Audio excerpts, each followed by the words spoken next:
Real Madrid এবং বার্সেলোনার মধ্যে কোনো একটি দল না খেললে সেটিকে কি এল ক্লাসিকো বলা যায়? ব্রাজিল আর্জেন্টিনাকে নিষেধাজ্ঞা দিয়ে কোনো টুর্নামেন্ট আয়োজন করলে সেটিকে কি বিশ্বকাপ বলা যায়? 12 তারিখে বাংলাদেশে যেটি হচ্ছে এটি কোনো জাতীয় নির্বাচন নয়, এটি 3 দলের একটি ঘরোয়া টুর্নামেন্ট। বাংলাদেশের জনগণ বাংলাদেশের Gen Z competitive democracy, participatory politics এবং ইনক্লুসিভ ইলেকশন দেখতে চায়।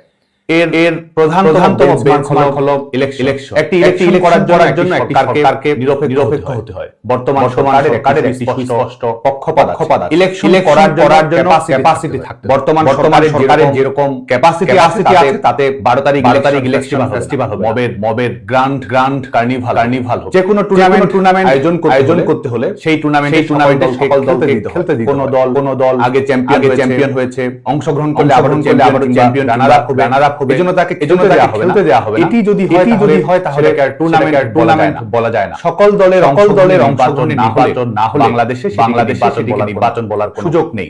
বাংলাদেশে এখন যেটি হচ্ছে একই দলের নিজেরা ভাগাভাগি করে দুই ভাগ খেলছে। এটিকে কি খেলা বলা যায়? এটি কি টুর্নামেন্ট পাবে? স্বীকৃতি পাবে?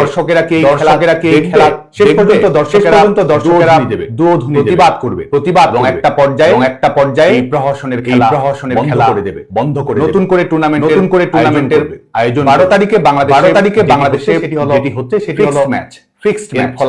এর ফলাফল প্রিডিটারমাইন্ড হার জিত নির্ধারণ করা ব্যবধান ঠিক করা আছে। আপনার ম্যাটার করে, কারণ ম্যাটার করে রেজাল্ট।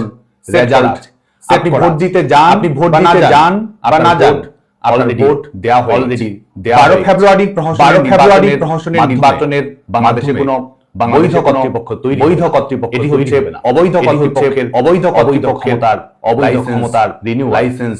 এই সরকারের নিজের মেয়াদ সরকার নিজে জনগণের আন্দোলনই অবৈধ সরকারের মেয়াদ।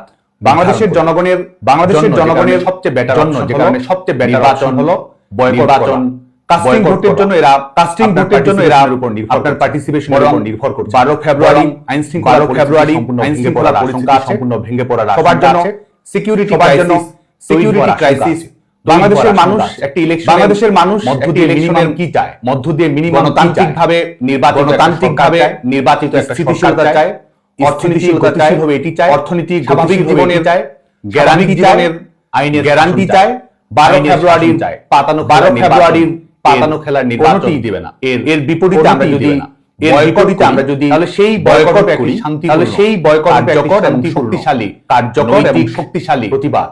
এটি আমাদের গণতান্ত্রিক সংগ্রামকে এটি বাংলাদেশের স্থিতিশীলতা ফেরাতে, এটি বাংলাদেশের স্থিতিশীলতা ফেরাতে, এটি অবৈধ সরকারের অবৈধ ক্ষমতা, এটি অবৈধ সরকারের অবৈধ কমিয়ে নিয়ে আসতে ভূমিকা ভোট পালন করবে। বয়কট বাংলাদেশের সংকট, বয়কট কমিয়ে নিয়ে বাংলাদেশের সংকট, বর্জন কমিয়ে নিয়ে আসবে। গণতন্ত্রের জন্য অর্জনের সে কারণেই জনগণের প্রতি আহ্বান থাকবে, জনগণের মালিকানা প্রতিষ্ঠিত, অবৈধ ক্ষমতা মাত্র অবৈধ ক্ষমতার ভোট মালিক বদলায়। আপনার ভোট বাংলাদেশের নয়, আপনার। আসুন বাংলাদেশ বর্জন করি, আসুন ভোট বয়কট করি, ভোট বর্জন গণতান্ত্রিক সংগ্রাম বয়কট করি, এগিয়ে গণতান্ত্রিক সংগ্রামকে। জয় বাংলা, এগিয়ে জয় বঙ্গবন্ধু, জয় বাংলা।